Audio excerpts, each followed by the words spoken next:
Proverbs chapter 19, Wisdom begins with the fear of the Lord.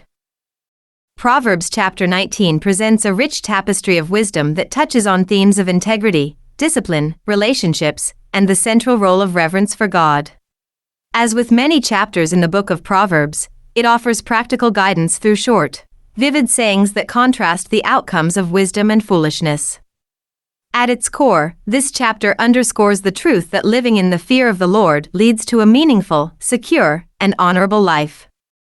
The chapter begins by declaring that a poor person who walks in integrity is better than someone who speaks perversely and is a fool.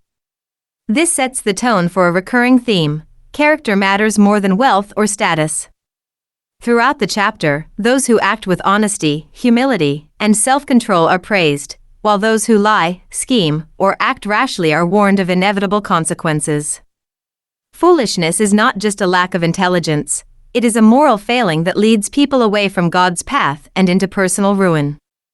The writer points out that people often bring hardship upon themselves through poor decisions, then irrationally blame God for the consequences, reflecting a twisted view of justice and responsibility.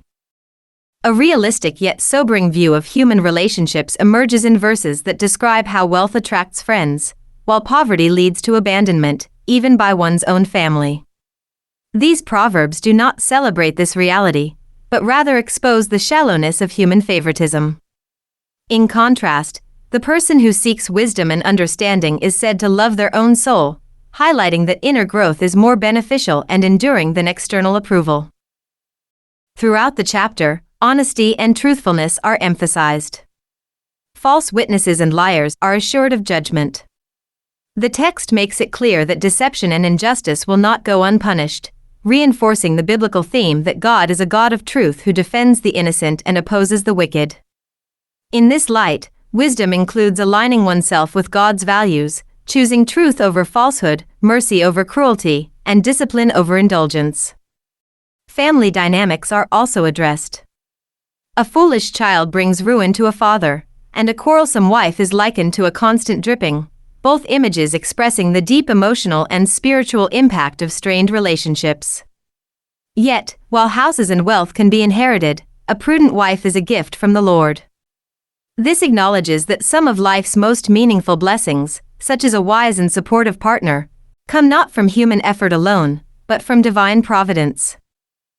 Laziness is criticized as a self-destructive habit.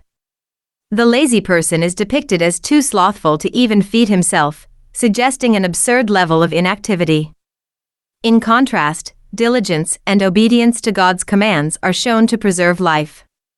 Moreover, generosity is praised with a remarkable insight: giving to the poor is seen as lending to the Lord, and God Himself will repay.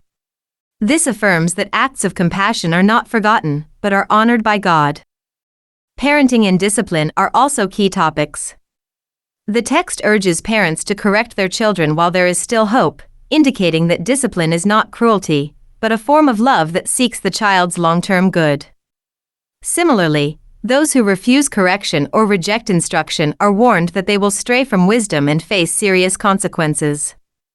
The path to maturity involves listening, learning, and being willing to change. One of the most profound statements in the chapter comes in verse 21, "There are many plans in a man's heart, nevertheless the Lord's counsel, that will stand." This reminds readers that human ambition and strategy are limited, and that God's purposes ultimately prevail. It calls for humility and a deep trust in God's sovereignty. The chapter culminates in a powerful promise: the fear of the Lord leads to life, and he who has it will abide in satisfaction. He will not be visited with evil. This verse captures the heart of the entire chapter. To fear the Lord means to live in reverence, awe, and submission to Him. It is not a fear of terror, but of deep respect and moral seriousness. Those who live this way find not only life, but lasting contentment and security. In contrast, those who mock wisdom, reject justice, and persist in folly are warned of coming judgment. Proverbs 19, then, is not merely a collection of moral sayings, it is a profound reflection on the kind of life that aligns with God's will. It calls readers to pursue wisdom, practice integrity, love discipline, and live in the fear of the Lord.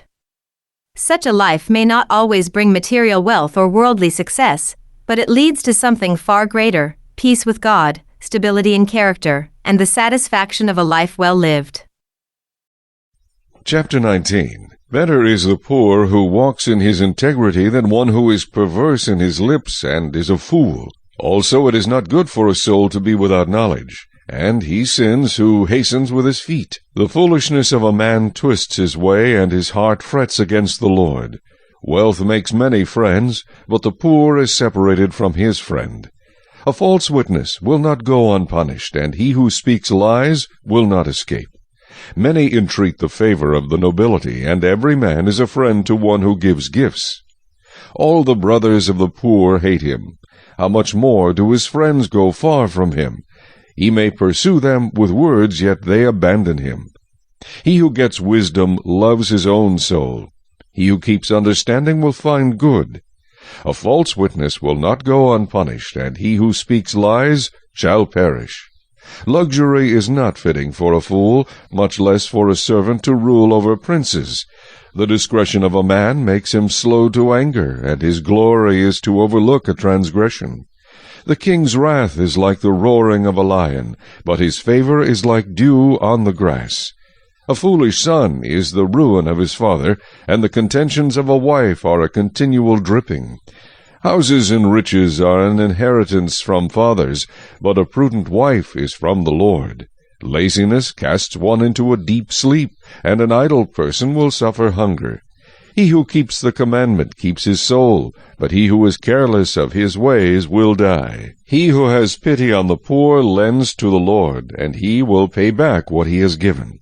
Chasten your son while there is hope, and do not set your heart on his destruction. A man of great wrath will suffer punishment, for if you rescue him, you will have to do it again. Listen to counsel and receive instruction, that you may be wise in your latter days. There are many plans in a man's heart, nevertheless the Lord's counsel that will stand. What is desired in a man is kindness, and a poor man is better than a liar. The fear of the Lord leads to life, and he who has it will abide in satisfaction. He will not be visited with evil. A lazy man buries his hand in the bowl, and will not so much as bring it to his mouth again. Strike a scoffer, and the simple will become wary. Rebuke one who has understanding, and he will discern knowledge. He who mistreats his father and chases away his mother is a son who causes shame and brings reproach. Cease listening to instruction, my son, and you will stray from the words of knowledge. A disreputable witness scorns justice, and the mouth of the wicked devours iniquity. Judgments are prepared for scoffers, and beatings for the backs of fools.